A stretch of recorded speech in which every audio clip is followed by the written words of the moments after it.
जय हिंद दोस्तों। आज दोस्तों हम कवर करने वाले हैं न्यूज़ एंड एनालिसिस को, यानी कि पिछले दिनों यानी कि 27 तारीख की जितनी भी 4 महत्वपूर्ण खबरें हैं, जिसमें से पहली खबर है लोकसभा स्पीकर के बारे में बात करेंगे। दूसरी खबर जो है वो निकल के आ रही है, मैं आपको बता दूं, डार्क नेट के बारे में, जो यूजीसी नेट पे जहां पे पेपर बेचा गया था वो क्या होता है। उसके बाद बात करेंगे crime and criminal trafficking network, जो एक नया सिस्टम हमारे देश में लाने वाला है। और तीसरी न्यूज़ के बारे में बात करेंगे टेलीग्राफ जो एक्ट है वो 2024 का आया हुआ है, उसमें क्या प्रावधान है इस पर हम चर्चा करेंगे। तो 4 आज की न्यूज़ है, बिना किसी समय को जाया करते हुए वीडियो को स्टार्ट कर लेते हैं। पहला न्यूज़ निकल के आ रहा है, हमारे देश के 18वें लोकसभा स्पीकर श्री ओम बिरला जी जो है यहाँ पे जो है उनको जो है 22 मतों के द्वारा, यानी कि जो है ध्वनि मत के द्वारा उनको जो है स्पीकर हमारे देश के बन चुके हैं। स्पीकर का कर्तव्य क्या होता है, क्या जो है स्पीकर की पावर होती है, मैं आपको सबसे पहले इंट्रोड्यूस करा देता हूँ।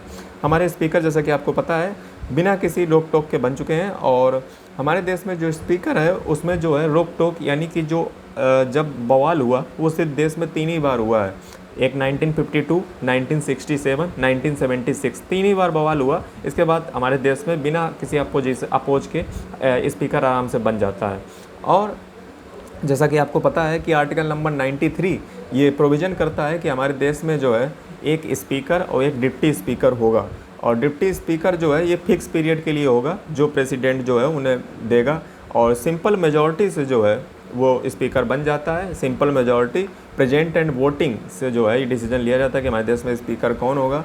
और हमारे देश में जो स्पीकर हैं उसके कर्तव्य क्या क्या होते हैं मैं आपको बता देता हूँ। उससे पहले मैं आपको बता देता हूँ कि स्पीकर जो है वो कभी भी उसकी सीट वैकेंट नहीं होती, यानी कि स्पीकर का पद सदैव ही भरा रहता है। मैं आपको बता दूं कि स्पीकर तभी ही रिजाइन देता है जब नई सरकार का पहला जो सेशन है वो स्टार्ट होने वाला होता है, उससे पहले ही रिजाइनेशन देता है। यानी कि चुनाव जब हो जाते हैं उसके बाद भी जो है स्पीकर रिजाइन नहीं करता है। स्पीकर रिजाइन तभी करता है जब जो है पहला सेशन स्टार्ट होने वाला होता है लोकसभा का, तो मैं आपको बता दूं।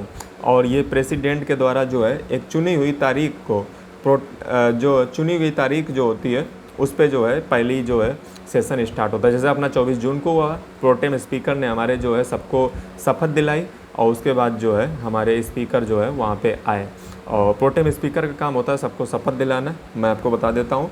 और इस पे जो है हमने कल के न्यूज़ एनालिसिस में चर्चा की थी।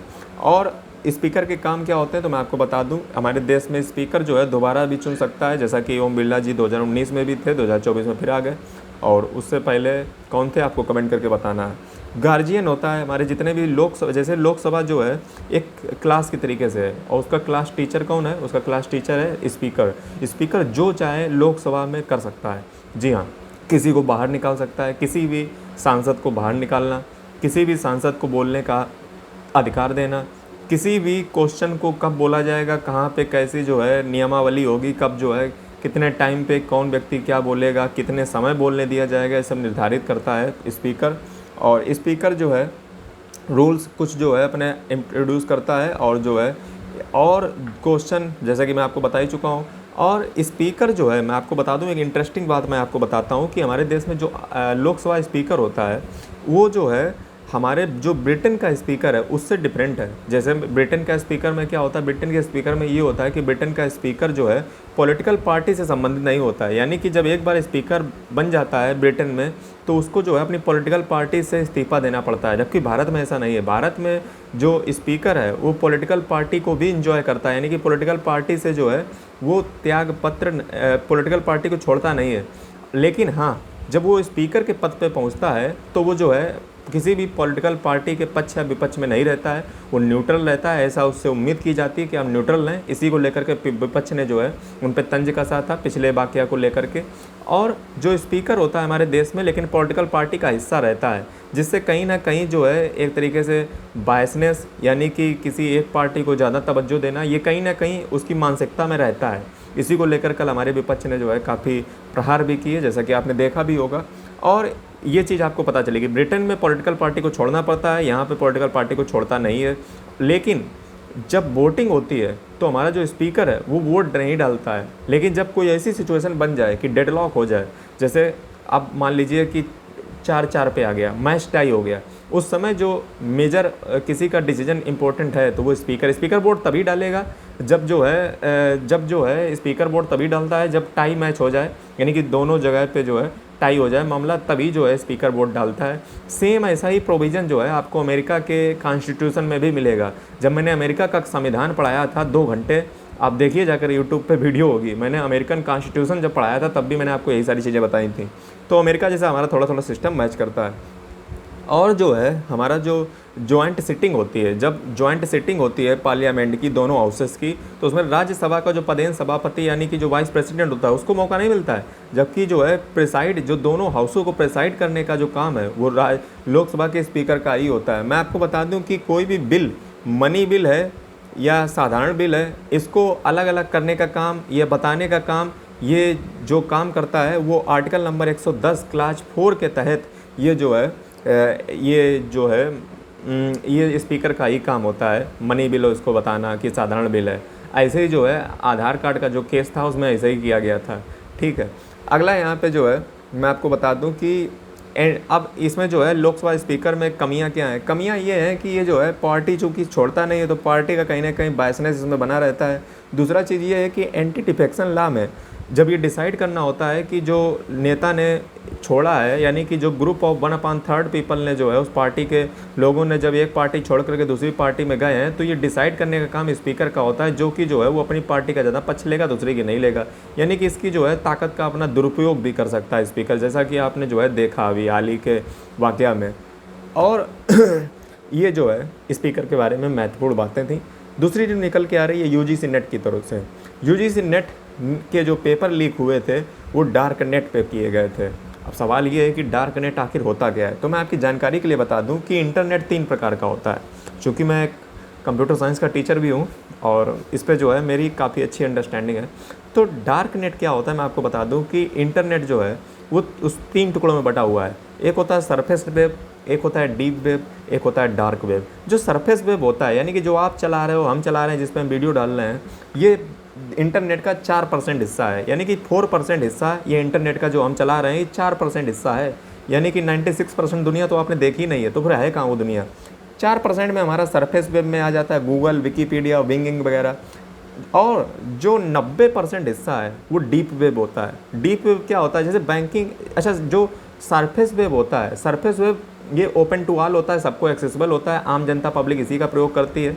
लेकिन जो प्राइवेट इंस्टीट्यूशन होते हैं या गवर्नमेंट के ऑफिशियल्स होते हैं, जो सीक्रेट्स होते हैं, जो गवर्नमेंट के सीक्रेट्स, जैसे गवर्नमेंट ऑफिशियल सीक्रेट एक्ट 1923 जो गवर्नमेंट का है, या फिर कोई गोपनीय दस्तावेज या प्राइवेसी से रिलेटेड मामला है सरकार का, वो सारी चीज़ें तो पब्लिक को दिखाने वाली नहीं है, तो वो कहाँ रखी जाएंगी? रखनी तो इंटरनेट पे है, लेकिन वो रखी जाती है प्राइवेट डोमेन में, और उसको हम कहते हैं डीप वेब। यानी कि बैंकिंग से रिलेटेड काम ये सब डीप वेब पे होते हैं। ये ओपन टू ऑल नहीं होते, पब्लिक को एक्सेसिबल नहीं होता है। ये इंटरनेट का 90% हिस्सा इसी पे है, यानी कि प्राइवेट वाला, और ये डीप वेब होता है। एक और वेब होता है जिसका नाम है डार्क वेब, जिसकी हम बात करने वाले हैं। अच्छा, डीप वेब में क्या आता है? डीप वेब में मेडिकल रिकॉर्ड आते हैं, लीगल डॉक्यूमेंट आते हैं, साइंटिफिक रिपोर्ट्स आती हैं, सब्सक्रिप्शन इंफॉर्मेशन आता है, कंपटीटर वेबसाइट्स आती हैं, मल्टी लैंग्वेज डाटाबेस आता है, फाइनेंशियल रिकॉर्ड्स आते हैं, गवर्नमेंट रिसोर्स आता है, ऑर्गेनाइजेशनल स्पेसिफिक रिस्पॉन्सिबिलिटी आती हैं, एकेडमिक इंफॉर्मेशन आती है। 90% में डीप वेब है। और ये जो है ये सरफेस वेब वालों को एक्सेसिबल नहीं है, यानी कि आम जनता के लिए नहीं है, इसे प्राइवेट लोगों के लिए होता है। अगला है डार्क वेब। और डार्क वेब दरअसल बनाया किस लिए गया था? डार्क वेब बनाया गया था, जैसे पहले क्या होता था कि पत्रकार कोई भी इंफॉर्मेशन को लीक करते थे, तो इससे क्या होता था, उस पत्रकार के ऊपर जो है संकट के बादल मंडराने लगते थे कि पत्रकार कहीं मार ना दिया जाए या फिर कुछ ना हो जाए। तो इसके लिए एक समाधान बनाया गया, क्योंकि necessity is the mother of invention, आवश्यकता आविष्कार की जननी है। और इसीलिए जो है पत्रकारों की मदद के लिए एक डार्क वेब बनाया गया। इस डार्क वेब का लोगों ने, क्योंकि विलियम शेक्सपियर ने कहा है कि कोई भी चीज़ दुनिया में बुरी या अच्छी नहीं है, यही यूपीएससी ने एक बार ऐसे पूछा था। लेकिन जो है ये डिपेंड करता है कि उस चीज़ का प्रयोग आप कैसे कर रहे हो। तो डार्क वेब जो हमारा है वो 6% हिस्सा इंटरनेट का है। ये किसी को भी एक्सेस नहीं है, ना प्राइवेट वाले इस पे होते हैं, ना पब्लिक वाले इस पे होते हैं। ये इस पे होते हैं कुछ खुराफात लोग। खुराफात लोग की बात की जाए, मतलब अच्छे लोग भी हैं। अगर आप जर्नलिज्म करते हैं और सीक्रेट तरीके से, जैसे मान लीजिए कोई व्यक्ति कहीं विदेश में फंसा हुआ है, वो सीक्रेट तरीके से अपने घर पे कोई इन्फॉर्मेशन को भेजना चाहता है बिना गवर्नमेंट की सेंसरशिप के, यानी गवर्नमेंट सरकार को पता ना चले, सीक्रेट तरीके से जो है, ये डार्क वेब बहुत अच्छा मीडियम है जिसमें आप पत्रकारिता कर सकते हो। सीक्रेट तरीके से अगर दुश्मन देश में फंसे हुए हो तो उससे जो अपनी इन्फॉर्मेशन को भेज सकते हो विदाउट गवर्नमेंट सेंसरशिप। आपको कोई नहीं पकड़ पाएगा। लेकिन इसको पकड़ने के कुछ तरीके होते हैं। मतलब इसमें, अच्छा डार्क वेब की खासियत क्या है? डार्क वेब में ये है कि कोई भी डेटा डार्क वेब में सीधा नहीं पड़ता है। डार्क वेब में जितना भी डेटा होता है वो सब इनक्रिप्टेड रहता है, और वहाँ पे जो है आप आईपी एड्रेस किसी का नहीं होता है। जैसे यहाँ पे जो है अगर गवर्नमेंट मुझे पकड़ना चाहे मुझे आईपी एड्रेस से पकड़ लेगी, लेकिन डार्क वेब में आईपी एड्रेस बार बार चेंज होता रहता है। इसमें सारी जानकारी इंक्रिप्टेड रहती है। इंक्रिप्ट का मतलब है सब कोडेड फॉर्म में, और इसमें किसी व्यक्ति को पकड़ा ही नहीं सकते। वो कभी ऑस्ट्रेलिया दिखाएगा, कभी अमेरिका दिखाएगा, कभी कुछ दिखाएगा, कभी कुछ दिखाएगा, क्योंकि उसकी प्रोटोकॉल इस वगैरह से डिजाइन की गई है। प्रोटोकॉल्स कई तरीके की होती है, जैसे SMTP, FTTP, ऐसे करके कई सारी प्रोटोकॉल्स होती हैं। तो डार्क वेब की जो प्रोटोकॉल्स होती है उसकी आईपी एड्रेस बदलती रहती है बार बार, जिससे कि जो है पकड़ना नामुमकिन हो जाता है। इस पर काम क्या होता है, इसमें गलत काम होते हैं, जैसे कि यही गलत काम था UGC पेपर का नेट वाला मामला जो लीक हुआ था, वो डार्क नेट पे किया गया था। ड्रग ट्रैफिकिंग इस पे होती है, और जो क्रिमिनल्स वगैरह होते हैं इसी पे जो है पैसा लिया जुआ जाता है, डील इसी पे होती हैं। और प्राइवेट कम्युनिकेशन होता है, पॉलिटिकल प्रोटेस्ट यहाँ पे होते हैं। मतलब पॉलिटिकल प्रोटेस्ट आप कहोगे खुले में कैसे होंगे, पॉलिटिकल प्रोटेस्ट मतलब जो अंदर अंदर जाल बिछता है ना मछलियों का, वो सब यहीं पे होता है, क्योंकि गवर्नमेंट का यहाँ पे कंट्रोल होता नहीं है, तो सीक्रेट तरीके से यहाँ पे गलत काम होते हैं। और इलीगल इंफॉर्मेशन, जैसे मान लीजिए आतंकवादी, ये सारी घटनाएँ यहीं पर की जाती हैं। ठीक है, अगली न्यूज़ निकल के आ रही है, मैं आपको बता दूं, अगली न्यूज़ निकल के आ रही है telecommunication bill 2024 sorry telecommunication bill जो है अब कानून बन चुका है। इसने किया क्या है, दरअसल मैं आपको बता दूं कि अभी हमारे देश में जो है सरकार जैसा कि कह रही है कि गुलामी की मानसिकता हमारे देश में थी, जिसमें जो है इंडियन टेलीग्राफ एक्ट 1885 यानी कि 1885 का इंडियन टेलीग्राफ एक्ट, 1933 का इंडियन वायरलेस टेलीग्राफी एक्ट, और जो है टेलीग्राफ वायर्स एक्ट 1950, इन तीनों कानूनों को जो है हटा करके रिपील करके हमने एक नया कानून यानी कि 3 in 1 ला चुके हैं, जिसका नाम है टेली कम्युनिकेशन बिल 2023। में जब इंट्रोड्यूस किया गया था तो हमने वीडियो बनाई थी, लेकिन आज फिर हम बना देते हैं, क्योंकि आज ये जो है कानून तरीके से बन के नोटिफाइड हो चुका है। मैं आपको बता दूं कि हमारे देश में 1 जुलाई को जो है नए कानून लागू होने जा रहे हैं। इस पर वीडियो मैंने 1 साल पहले बना दी थी, और तभी मैंने इसके बारे में बताया था। कानून तो ये 1 साल पहले बन चुका है, लेकिन मैं आपको बता दूं आपकी जानकारी के लिए कि हमारे देश में कोई भी कानून बनने के बाद नोटिफाइड किया जाता है गजट में, तब लागू होता है। यानी कि पहले बिल बनता है, फिर कानून बनता है, फिर उसको नोटिफाई करना पड़ता है कि कौन तारीख से अप्लीकेबल होगा। जैसे 1 जुलाई से अप्लीकेबल वो वाला होगा कि नई धाराएँ। अब ये जो है ये नया है टेली कम्युनिकेशन बिल, जो कानून तो बहुत पहले बन चुका था, लेकिन नोटिफाइड अब हुआ है। ठीक है, मामला समझ गए, नई जानकारी पता चली। और अगर आपको नई धाराएं जाननी है तो उस पर मैंने वीडियो 1 साल पहले बना चुका है, आप हमारी प्लेलिस्ट में जाइए ला वाली में, उसमें देख लीजिए करके। ठीक है, और तो इसमें जो है क्या प्रावधान है मैं आपको बता दूं कि टेलीकॉम के जितने भी काम हैं वो सारे इस बिल के द्वारा जो है रेगुलेट किए जाएंगे। यानी कि telecom regulatory authority of India, जिसका काम ही है ये सारे काम को देखना, स्पेक्ट्रम का जो नीलामी है वो ऑक्शन के द्वारा होगा, यानी कि नीलामी की जाएगी। स्पेक्ट्रम जो है, स्पेक्ट्रम मतलब जो है फ्रिक्वेंसी होती है, उनको बेचा जाता है तमाम जो है जो इंटरनेट सर्विस प्रोवाइडर्स होते हैं, जैसे भारती एयरटेल, जियो या वोडाफोन, वी वगैरह, इनको सबको बेचा जाता है। तो जैसा कि अभी हाल ही में जो है मैं आपको बता दूं, हाल ही में नीलामी भी चल रही है, जिसमें जो है जियो ने बहुत कम इस बार बोली लगाई है, भारती एयरटेल ने बहुत ज़्यादा बोली लगाई है, वोडाफोन ने अच्छी खासी बोली लगाई है, लेकिन जियो ने नहीं लगाई है। इसके पीछे शायद कहीं चाल हो सकती है, मतलब कुछ चल रहा होगा, पूरी पकड़ाई होंगी। उसके पीछे कारण ये भी बताया जा रहा है कि पुराना जो है स्पेक्ट्रम रिन्यू करवाया है इसने एयरटेल ने, इसलिए उसको ज़्यादा खरीदना पड़ा। लेकिन इस बार जो है बहुत कम बोली लगी है, अभी चल रही है, मैंने कवर नहीं किया क्योंकि ये आपके लिए कोई इंपॉर्टेंट न्यूज़ नहीं है, बस पता है उतना पर्याप्त है। और यहाँ पे जो है स्पेक्ट्रम का नीलामी जो है वो बोली नीलामी होगा, क्योंकि इससे 2G स्पेक्ट्रम केस, यानी कि जैसे मान लो कोई सस्ते में जो है कुछ भी बेच दे और सरकार को नुकसान हो जाए और जो पॉलिटिकल लीडर्स हैं वो पैसा खा जाएँ, इसके लिए नीलामी होगी खुले रूप से। और जो है डिजास्टर मैनेजमेंट, वेदर फोरकास्टिंग, यानी कि डिजास्टर मैनेजमेंट, सिक्योरिटी और डिफेंस, मौसम विभाग वगैरह, ट्रांसपोर्ट, सैटेलाइट सर्विस और DTH सैटेलाइट टेलीफोनी, ये सारी चीज़ें जो है इस बिल में जो है आएंगी। इन सब का जो है ये जो है सारी चीज़ें जो है एलोकेट की जाएंगी on the basis of auction, यानी कि नीलामी होगी। और जो गवर्नमेंट है उसके पास ये भी ताकत होगी कि वो फ्रिक्वेंसी को रीअसाइन, रीपर्पज कर सकती है। और ट्रेडिंग, लीजिंग और सरेंडर ऑफ स्पेक्ट्रम, ये गवर्नमेंट ऑफ इंडिया जो है तय करेगी कि इसको जो है स्पेक्ट्रम कब लेना है, देना है, कब सरेंडर करवाना है, इस वगैरह।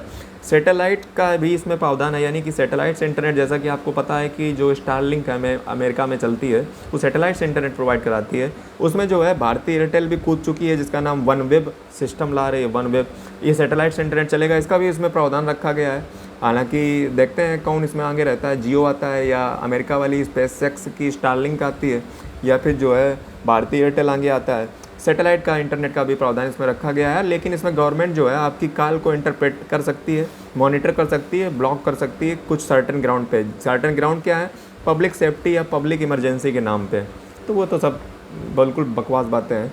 और ठीक है, और अगला जो है कुछ सिमिलर ग्राउंड्स और भी हैं, जैसे जो है किसी भी स्पेसिफिक स्टैंडर्ड को पालना करवा सकती है। जैसे आप टेलीकॉम नेटवर्क में जितने भी जो इंस्ट्रूमेंट का प्रयोग करेंगे, यानी कि टावर वावर लगाने में जितने भी आप उपकरण का प्रयोग करेंगे, वो सब जिस स्टैंडर्ड के होने चाहिए, चाइना का नहीं होना चाहिए। सारी जो बातें हैं ये भी जो है गवर्नमेंट ऑफ इंडिया तय करेगी। उसके बाद जो है मैं आपको बताता हूँ कि किसी भी यूज़र को जो है उसकी परमिशन के बगैर परेशान नहीं किया जाएगा फालतू के मैसेज कॉल भेज करके। और जो है ट्राई का जो अपॉइंटमेंट होगा, जो ट्राई का जो हेड बनेगा, चेयरपर्सन बनेगा, उसको एटलीस्ट 30 ईयर का जो है 30 साल का प्रोफेशनल एक्सपीरियंस होना चाहिए। और जो है कम से कम तो 25 साल होना ही चाहिए लगभग, ठीक है। और डिजिटल भारत निधि एक बनाएगी इस एक्ट में, और ये जो है यूनिवर्सल सर्विस ऑब्लिगेशन फंड को जो है रिप्लेस कर देगी। 1885 का जो यूनिवर्सल सर्विस ऑब्लिगेशन फंड था उसको रिप्लेस करके एक डिजिटल भारत निधि बनाई गई है, जो है रिसर्च एंड डेवलपमेंट में काम करेगी। टेलीकॉम में कई सारी रिसर्च चलना रहना चाहिए, जिससे जो नई टेक्नोलॉजी इनोवेशन होता रहे। इसके लिए जो है डिजिटल भारत निधि बनाएगी। OTT जो ऐप्स हैं उसको जो है इसमें इस बार नहीं रखा गया है, क्योंकि उसके लिए अलग से एक बिल आने वाला है, जो डिजिटल इंडिया एक्ट जो है वो आने वाला है, तो उसमें इसको कवर किया जाएगा OTT को। और इसमें 3 साल की सज़ा दी जाएगी, अगर जो है 3 साल तक की सज़ा और 2 करोड़ तक का रुपया, या फिर दोनों से जो है दंडित किया जा सकता है अगर कोई इस बात की पालना नहीं करता है। और यही सारे प्रावधान जो है ये इसमें थे। हालांकि मैं आपको जाते जाते एक नई न्यूज़ बता जाता हूँ, हालांकि आपके काम की तो है नहीं, लेकिन काम की है भी, आप मान सकते हो। वो न्यूज़ ये है कि जियो जो है अपने 12% से 27% तक के जो रिचार्ज प्लान है उसमें हाइक करने वाली है 3 जून से। तो उम्मीद करता हूँ आपको तीनों खबरें अच्छी लगी होंगी, और अच्छी लगी हो तो वीडियो को लाइक करें, चैनल को सब्सक्राइब करें, अपने दोस्तों के साथ जरूर शेयर करें। जल्दी मिलते हैं नए वीडियो के साथ, तब तक के लिए जय हिंद, वंदे मातरम।